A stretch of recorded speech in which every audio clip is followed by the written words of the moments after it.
আমি আবার এসে পড়েছি তোমাদের কাছে আমার হাতের কাজ দেখাতে। তোমাদের আমার কাজ না দেখালে ভালো লাগে না। তোমরা বলবে আমি কেমন করছি, তবেই আমি উৎসাহ পাই, সান্ত্বনা পাই যে না, আমি ঠিকঠাক করতে পারছি। তোমাদের আমার হাতের কাজ দেখাবো। শীত তো ঢুকে পড়েছে ঘরে। গতকালও অত ঠান্ডা ছিল না, আজকে বেশ ভালো ঠান্ডা। যারা ঠান্ডা ভালোবাসে তাদের খুবই মজা। তা শীতকাল নিয়ে আমি যেটা লিখেছি সেটা তোমাদের শোনাচ্ছি, আমার মনের কথা।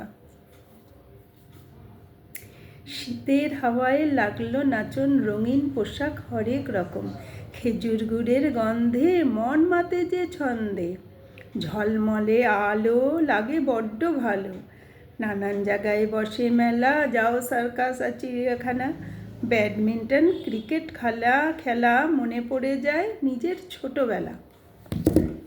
আমরা ছোটোবেলায় কত খেলাধুলা করতাম, ক্রিকেট, ব্যাডমিন্টন, কি না খেলেছি আমরা, ডাঙ্গুলি, গাদি, অনেক রকম খেলা খেলতাম আমরা। আমাদের বাড়ির সামনে বিশাল মাঠ ছিল, ফাঁকা জায়গা ছিল। এখন তো কোথাও কোনো ফাঁকা জায়গাই নেই, খেলার মাঠও নেই, ফাঁকা জায়গাও নেই, সব বিশাল বিশাল বাড়ি হয়ে গেছে। ছেলেমেয়েরা এখন কোথায় খেলতেও পারে না, তারাই ঘরের মধ্যেই থাকে, পড়াশোনা করবে, আর যদি খেলতে হয় তো কোনো ইনস্টিটিউটে ভর্তি হয়, তবেই তাদের খেলাধুলা। জীবনযাত্রাটা বড্ড বাজে হয়ে গেছে। আমরা খোলা মনে খোলা আকাশে খেলে বেড়াতাম, এখন তার সেই সুযোগও নেই।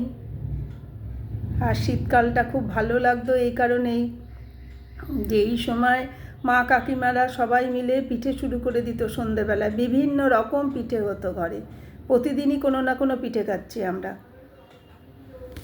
এখন আর ঘরে ঘরে পিঠে সেরকম হয়ও না, খুব কম হয়। সেই ধৈর্যও নেই, ইচ্ছেও নেই কারুর এখন আর। আর দোকানে তো সবই পাওয়া যায় কিনতে, পাটিসাপটা পিঠা থেকে আরম্ভ করে সব পিঠাই এখন কিনতে পাওয়া যায়। এমনকি নাড়ুও কিনতে পাওয়া যায়। এখন আর পুজোতে কেউ নাড়ু বানিয়ে দিচ্ছে না, সবাই ওই নাড়ু কিনে আনছে দোকান থেকে, দিয়েই পুজো হয়ে যাচ্ছে।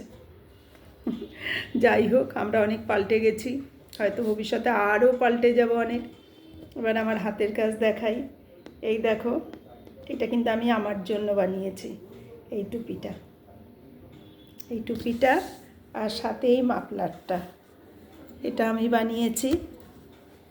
আজকে আমি শীতে গায়েও দিয়ে বেরিয়েছিলাম। এই দেখো, খুব শীত মানে আরামদায়ক। তবে কি এই জিনিসগুলো কিন্তু বাজারে কিনতে পাবে না। দোকানে টুপি পাবে, অনেক রকমের টুপি পাবে, কিন্তু এই ধরনের টুপি পাবে না যেটা আমি বানাচ্ছি। খুব সফট, পরে আরাম। আমার এক বান্ধবী দেখেই তো পছন্দ করে ফেললো, তাকে নাকি এই শীতেই বানিয়ে দিতে হবে এটা। দেখা যাক, চেষ্টা করব, যদি পারি করে দেবো। তোমাদের কেমন লাগলো বলবে এই টুপিটা। এরকম টুপি আমি অনেক বানিয়েছি, খুব মজা লাগে আমার বানাতে।